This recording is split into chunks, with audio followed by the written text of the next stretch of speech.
Mechanical keyboards have had a booming revitalization since 2010 to 2013. When people discovered mechanical keyboards are far more reliable for inputs, faster input times, and causing less fatigue than their membrane counterparts, a standard at the time, the prestige of owning a mechanical keyboard for the slightest of edges became the endgame. From restoring hidden tech from the 80s and 90s from the Model F to the Bigfoot, the frenzy of people rushing to find a grail at your local Goodwill or flea market for $5 was a real hunt. Companies wanting to tap into the vast and exponentially growing market of gamers had them team up with Cherry, making some of the keyboards. Even my current keyboard comes from this era of the first wave. Introducing the SteelSeries G6v2, a full keyboard layout featuring Cherry MX Blacks, Cherry touted as the very best at the time, and key rollover, ABS plastic keycaps. This thing just turned 11.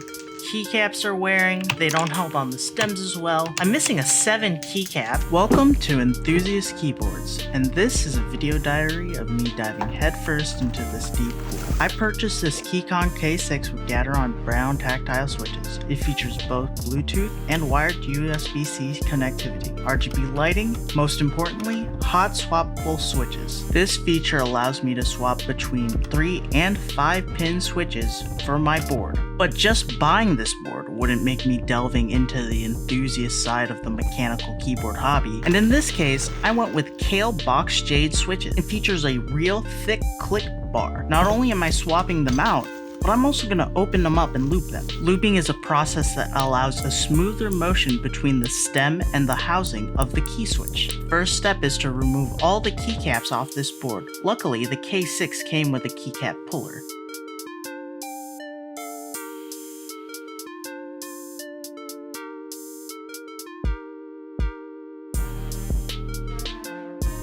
And the second step is to remove all the switches, which can be taken off with a switch puller, pushing the 2 tabs on the top and the bottom of the switch while pulling up.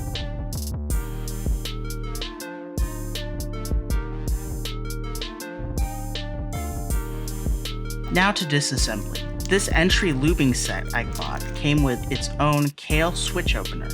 Find the sides of the housing that has the clips, line it up with the opener's prongs. Place the housing and the opener on a flat surface, and then apply equal pressure, opening up the switch. Repeat this for how many switches you have. In my case, it's 68.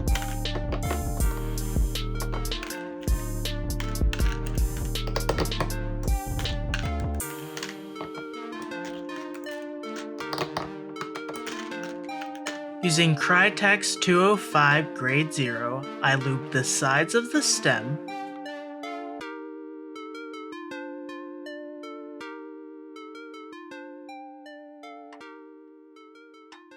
inside the stem that houses the spring,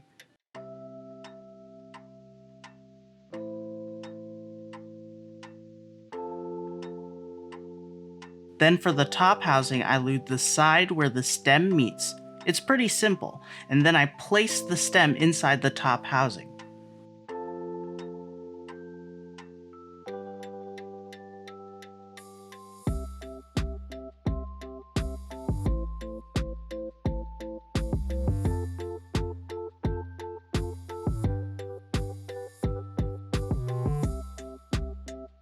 Using Crytox 105, an oil-based lube, I pour a good amount over my 68 springs, which are placed inside the Ziploc bag.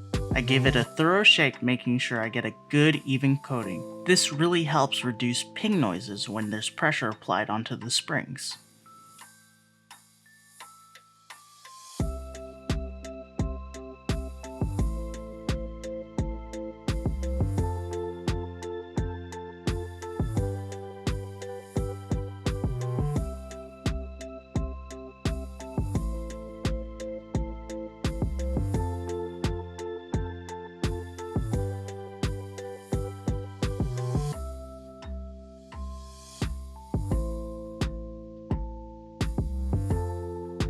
I pick a spring up with a toothpick, place it on the stem, rinse and repeat.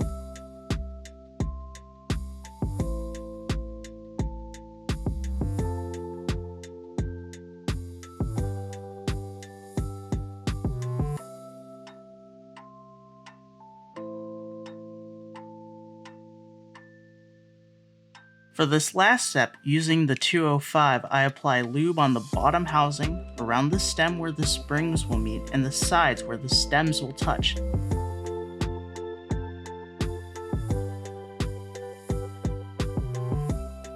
Now sandwich it all together, making one lube switch.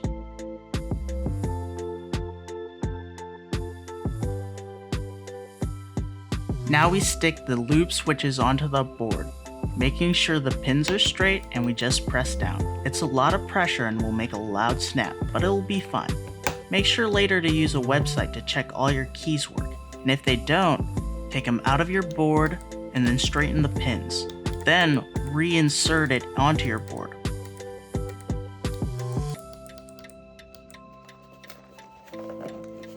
Put on your keycaps and now you're playing with power. This was a ton of fun, and now I have a clicky keyboard of my dreams. Typing on the keys are so responsive, I can now accurately tell when my strikes register. This last part will be a sound comparison between my SteelSeries, the original K6 with browns, and the K6 with lube box jades.